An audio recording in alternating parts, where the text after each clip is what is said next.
කිය කොහොමද කියාවේ ඉංග්‍රීසි බෝඩියේ දුන් දාන අකුරු දෙක මොකක්ද? ඔබේ අම්මා මොකද කරන්නේ? කියනවා. එතකොට එවුන් කරගෙන පොෂින් එකද අපි මම ටොක්ට කියන්නේ. ඉංග්‍රීසිනේ බෑ. එහෙනම් බේබි සබන් ගාන මොනවද කියන්නේ?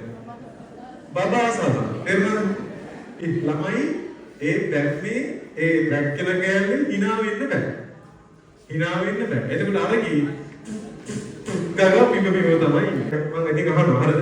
දැන් මෙයා මම අහනවා කැම්පස් එකේ හොඳයි නංගි මම ගිහුවේ කැම්පස් එකේ අය කවදාවත් මට හම්බ වෙන්නේ නැති ආය මතක් කරන්න පුළුවන් සුන්දරම මතක තියෙන තැනක් තමයි කැම්පස් එක කියලා කියන්නේ. ඒ ළමයිව රැක් කරන්න පුළුවන් නේ. දැන් 8ට ලෙක්චර් එක තියෙන්නේ. 7:00ට ආවගෙන් පස්සේ පැය භාගයක් රැක් කරන්න පුළුවන් නේ.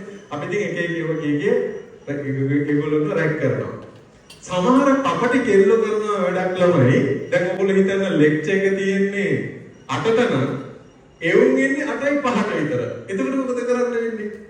එතකොට රැක් කරන්න වෙලාවක් තියෙනවද? නෑ නේ ළමයි 8ට ලෙක්චර් එකනේ කීයද ලෙක්චර් එක තියෙන්නේ? 8ට අයිය. දැන් වෙලාව 8:05. බලන්න ලෙක්චර් එකට බලන්න. කොහොමනේ කරන්නේ ළමයි? අපි සෙට් එක බැලුවා මේක හරියන්නේ නැහැ. මෙවුන්ට මොකක් හරි කරන්න ඕනේ කියලා. ඊට පස්සේ ළමයි දැන් ඔන්න අපි කොල්ල සෙට් එක ඉතාලම කී කරු සුහජ කී කරු අහිංසක කොල්ල හතර දෙනා ඔන්න ඉඳගෙන ඉන්නවා. ඉඳගෙන ඉන්නකොට ඔන්න දැන් වෙලාව 8:10යි. ඇත්තටම ලෙක්චර් එක තියෙන්නේ කීයද? දේශනේ තියෙන්නේ කීයද? 8ට. දැන් මෙවුන් පරක් වෙලා එනවා. පරක් වෙලා එනකොට දැන් ඉතින් අපි නෝන්ඩි කරන්නම්ම කියලා හිතා වඩු කෑලි ටිකක් දෙනවා. සිව් මචං ගේව කියලා දැන් ඉතින් අපි දැඩි පැහැටි ඉන්නවා. ඊට පස්සේ ළමයි මම රඟපානවා කතා කරන්න බැරි කෙනෙක් විදිහට. මම රඟපාන්නේ කතා කරන්න බැරි කෙනෙක් විදිහට. හරිද? මම ඔන්න කතා කරනවා කියනවා.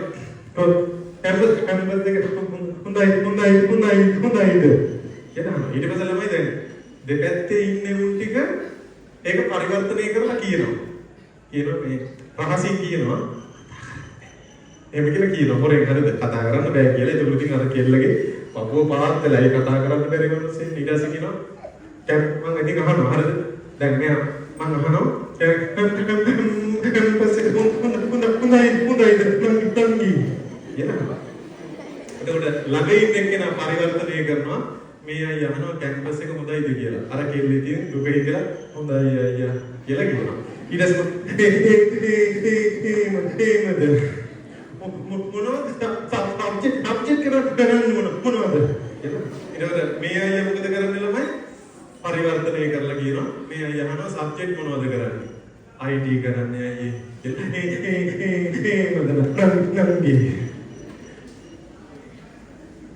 හොඳට ඉගෙන ගන්න ඕනේ මෙයා කියන හොඳට ඉගෙන ගන්න ඕනේ කියලා එහෙම කියලා දැන් ඔන්න ළමයි කතා කරලා අම්මා මොකද කරන්නේ නංගි කියලා කියන. ඊට පස්සේ දැන් ඉතින් ළමයි ඔබම සාකච්ඡාව යනවා. හරිද? මම කතා කරන්න බැරි මිනිස්සෙක් විදිහට කතා කරනවා. යාළුවා මොකද කරන්නේ? පරිවර්තනය කරනවා. මෙතන ඉන්න එළදෙන මොකද කරන්නේ?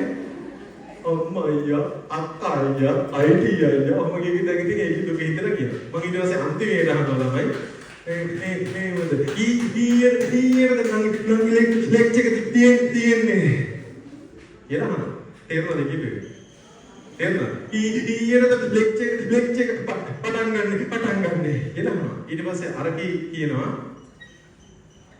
8ටයි දැන් ළමයි වෙලාව ඒ වෙද්දින් 8යි කාලා විතර වෙලා ඊට පස්සේ ළමයි මම බැම්මෙන් ඔහම ඉඳගෙන ඉඳලා එකපාරම නැගිටිනවා පොළේ යන්නේ නම් මෙතන මොන මගුලක් කරනකොට 8 දෙනෙක් එන්නේ කියලා තියෙන එළදෙනට වගේ පොළේ යන්නේ මෙතන ඉඳගෙන එතකොට ළමයි අර කෙල්ල පුල් හොල්නවා දැන් උඹලා හිතහල්ලම ළමයි මට ෆයිල් එක දියන්නකො ෆයිල් එක දියන්න ඒකේ ළමයි දැන් හිතා ගන්න බෑ මෙතන මේ එකක් කරපු එක දැන් ෆයිල් එකක් දෙනවා අපි කොහොම තියාගෙන යන්නේ ඒකේ ළමයි යනකොට මට වෙච්ච එක ඔහොම කියලා බලනවා ඊට පස්සේ ආයෙ චුට්ටක් ගිහින් හැරිලා බලනවා ඔහොම කියලා ඊට පස්සේ මම පොළේ යන්න මෙතන මම දිහා බලනවා පොළේ යන්න කියලා එළවලු ඊට පස්සේ ආයෙ චුට්ටක් ගිහින්නවා අපේ තියෙන එතනින් හැරෙන්න තැනක් තියෙනවා ඊට පස්සේ හැරිලා ඉවර වෙලා ඔබ මාපහු එදින බලනවා අඩේ තරම් බලන්න යන්න නේද කිව්වේ පොළේ මෙතන දුවගෙන හරතොත් දැහැරෙන්නේ සමහර වෙලාවට මෙහෙම සිද්ධියක් වෙනවා අර මම කතා කරනකොට ඉස්සර වෙලාම කියනකොට කියනෝ නේද මේ අයියා කතා කරන්න බෑ කියලා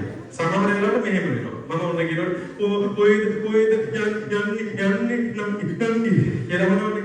ඊට පස්සේ මෙයා කියනවනේ කතා කරන්න බෑ කියලා. මෙතන මේ මීහරකිට ඒක තේරෙන්නේ නැහැ. ඊට පස්සේ මම කියනවා මකුල ඔගේ කන බීරි වෙලාද මට කතා කරන්න බෑ කියලා කියන්නේ. ඊට පස්සේ ආපහු මම ඉඳගෙන කැම්පස් එක හොඳයි ළමයි ඒ බැක්මේ ඒ බැක්කල ගෑනේ hina වෙන්න බෑ. hina වෙන්න බෑ. එතකොට අර කි ගගා පිඹ තමයි ඉන්නේ. තව සිද්ධියක් වෙනවා. ඔය බැක් කරන තැන ළමයි ඉංග්‍රීසි වචන කතා කරන්න බෑ. ඉංග්‍රීසි වචන කතා කරන්න බෑ. සමහර පොෂ් පවුල් වල කෙල්ල වෙනවා. දැන් උදාහරණයක් විදිහට අපි කියනවා මේ මොනොත් ඔයගේ ගන්න සමන්ජාතිය. අපි නෝඩ්ඩි කරන්නමයි යන්නේ. එතකොට මේ බේබි සමන් කියන්නේ බේබි කියන්නේ මොන වචනයක්ද? ඉංග්‍රීසිනේ බෑ. එහෙනම් බේබි සමන් ගන්න නම් මොනවද කියන්නේ? බබා සමන්. එහෙනම් ඊටසේ එතකොට තෝ රෙදි හොනන්නේ මොන වගේද? ළමයි සන්ලයිට් කියන්නේ මොකක්ද එහෙනම්? ඉරේලිය. තේරුණාද? සමහර යුන් ඉන්නවා ළමයි සිංහල බෑ ඒ කෙල්ලොන්ට. අපි අහනවා දැන් උන පරක් වෙලත් එන්නේ. හරිද? එනෝ නලව අරක යන බදාගෙන ඉඳලා ආවට පස්සේ මේ ඔබේ අම්මා මොකද කරන්නේ කියනවා. එතකොට එවුන් කරගෙන පොෂින් එකද අපි මම ඩොක්ටර් කියන්නේ. එතකොටම ළමයි හිතා ගන්නවා ඩොක්ටර් කියන්නේ මොනවද නැද්ද? ඉංග්‍රීසිනේ. ඩොක්ටර් කියන්නේ වෛද්‍යවරයෙක් නැත්නම් වෛද්‍යවරියක් කියලා කියන්නේ. ඩොක්ටර් කියන්නේ ඉංග්‍රීසි හිතා ගන්නවා. එතනම හිතා ගන්නවා හොඳ වැඩි දෙන්නගේ. ඩොක්ටර් කියන්නේ හරියට. තොපේ තාත්තා අපේ තාත්තා ප්‍රොෆෙසර් කෙනෙක්. ඔන්නෝම කියන්නේ. එතකොට ළමයි ප්‍රොෆෙසර් කියන්නේ මොකද්ද? ඉංග්‍රීසි වචනේනේ මහාචාර්යවරයෙක් මහාචාර්යවරියක් කියන්නේ. ඊට පස්සේ දැන් ළමයි ඔන්න මම නැගිටිනවා. දැන් තෝ දන්නේ නැද්ද මෙතන ඉංග්‍රීසි කතා කරන්න බෑ කියලා. තෝ දැන් මහලොකු ඉංග්‍රීසි කාරේනේ හා තෝ මට කියාපිය දැන් මෙතන හැම වෙලාවම පොප් ගගා පිබමයි කතා කරන්නේ ප්‍රොෆෙසර් ඩොක්ටර් කිය තෝ මට කියාපිය ඉංග්‍රීසි හෝඩියේ දුන් දාන අකුරු දෙක මොකක්ද? ඒ උල්ලමයි කොළඹ හිට පෝසත් පවුල් වල. උඹලා දන්නවද ඉංග්‍රීසි හෝඩියේ දුන් දාන අකුරු දෙක මොකක්ද කියලා? B අකුරයි D අකුරයි BD තමයි දුන් දාන අකුරු දෙක. ළමයි ඔය කොළඹ කෙල්ල ඕක දන්නවද කියපුවා නෑනේ. ඊට පස්සේ අපි තෝ එළදෙන දැන් මෙතන මම අම්මා මොකද කරන්න කියනවා ඩොක්ටර් කියලා පිටම කතා කරන්නේ අපි තෙල්ලෙට. තෝ මේ ඉංග්‍රීසි හෝඩියේ දුන් දාන අකුරු දෙක දන්නේ. හා මට කියපන්කෝ ඉංග්‍රීසි හෝඩියේ කැරගෙන අකුරු දෙක මොකක්ද? මොකක්ද ළමයි කැරගෙන අකුරු දෙක? CD එක කැරගෙන CD එක. හරිද? ඒක දන්නේ නැහැ. ඊට පස්සේ කියනවා ඉංග්‍රීසි හෝඩියේ සීතලම අකුරු මොකක්ද ළමයි?